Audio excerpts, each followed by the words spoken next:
It's your girl Ro in the building, and I'm here to welcome you to my YouTube channel. Welcome to my Valentine's Day special. Hey guys, and welcome back to my channel. And in today's video, I'm going to share with you how I made my Valentine caramel apples. So if you're ready to get started, let's go. But before we get started, I have to share with you, this is the finale, the final video of the clues for your chance to win Valentine supplies and a $50 gift certificate by Amazon. So if you haven't watched the Valentine series that I've just done, you need to go back and watch it for your chance to win. So let's get into the video. These are the ingredients that I'm going to be using in this video. They will all be listed in the description box below. So here I'm using Granny Smith apples. I've already did my pre-wash, which is the veggie wash, and then I rinsed and dried. And then now I'm applying my sticks. The sticks that I'm using are 6.5 by 5.0. These sticks will allow your decorated straws to fit over, and make sure you insert them. And after you insert them, make sure you wipe around the top where you insert it to make sure no juice is sitting. Now let's move right on to the almond bark. The almond bark, I'm just cutting up the squares, and then I'm going to apply them into a glass container, and then I'm going to melt this for 60 seconds.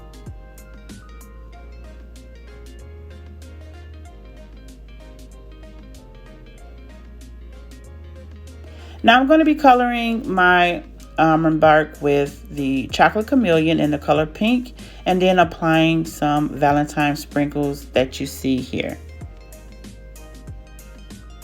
Now once your chocolate or your almond bark is completely melted, you want to start off with 1 drop, and I'm trying to achieve a lighter color, so small amounts at a time will help.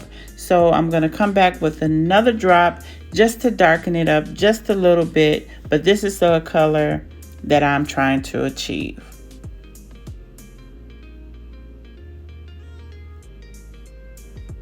Now we're going to set this to the side and then get into the caramel.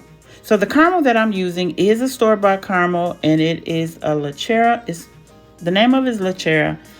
I'm going to leave the link in the description box, but this you can find in your local grocery stores.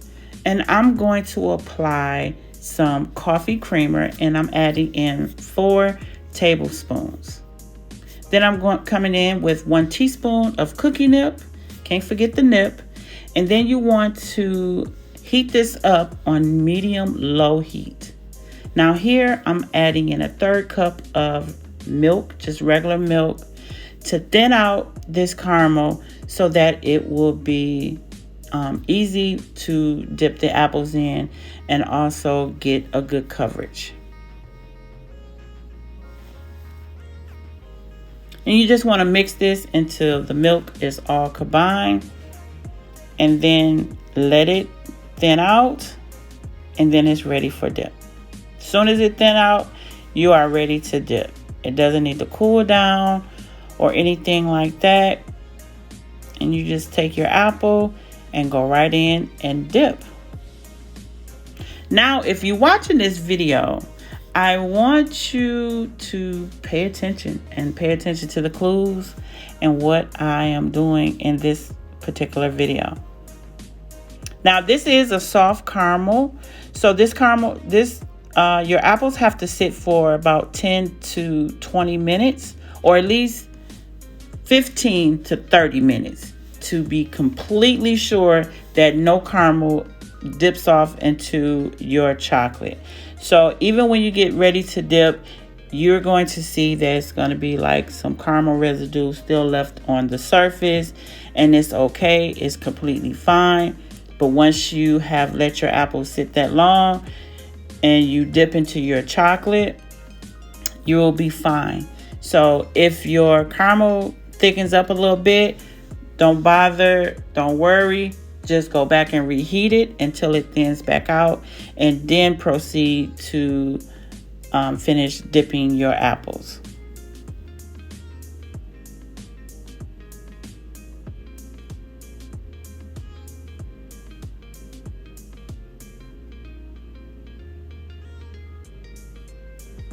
And here are my caramel apples. Now, here I have my almond bark ready to dip. And as you see, the caramel residue is still on the mat. And it's fine. And it's set enough for me to dip into the almond bark. But let me let you in on this tip, okay? Make sure you let your chocolate or your almond bark sit for about 5 minutes, or bring it down to temperature, and then you can dip into the chocolate or your almond bark. Because if the chocolate or the almond bark is too hot, it will melt down your caramel and you're gonna have a mess. But I want you guys to pay a close attention to how I'm dipping these particular apples. And it's a very important clue in here. I want you guys to let me know in the comments below, what is it that I'm not doing that you normally see me do when I dip apples or even strawberries? So leave it in the comment down below. Let me know what did I do different in this process.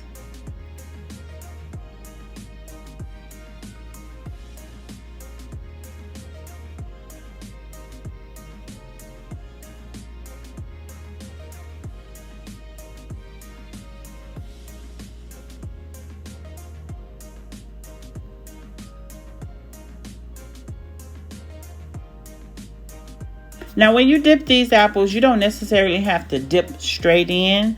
It's just the amount of almond bark that I had in the container. And normally I dip the cup and then do my rotating turn, but it's totally fine and totally up to you how you want to do it. So here I have some of the almond bark into a piping bag, and I just do a drizzle right across and then apply the sprinkles. And then add your lips, and you want to hold that and make sure that it is solid. Make sure it don't just fall down your apple, because then you done messed up your lines. All right, so you want to hold those lips until it solidifies, and then you can place it down onto your mat.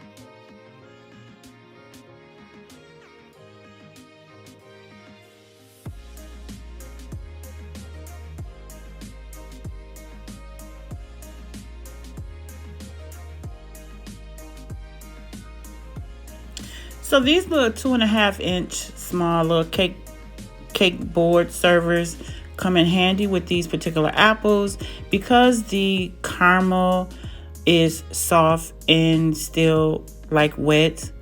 Well, not wet, but sticky. They apply well to these. And once your chocolate or your almond bark is dry, it is ready for packaging. So these are the Valentine apples, already dressed up and ready for somebody to eat. So I hope you all have enjoyed this video. Be sure to like, comment, and subscribe. And don't forget to comment down below and let me know how y'all have enjoyed this series. And make sure you watch the clues. Let me know how many clues in here, because I didn't post it. So I'll see you all in the next video.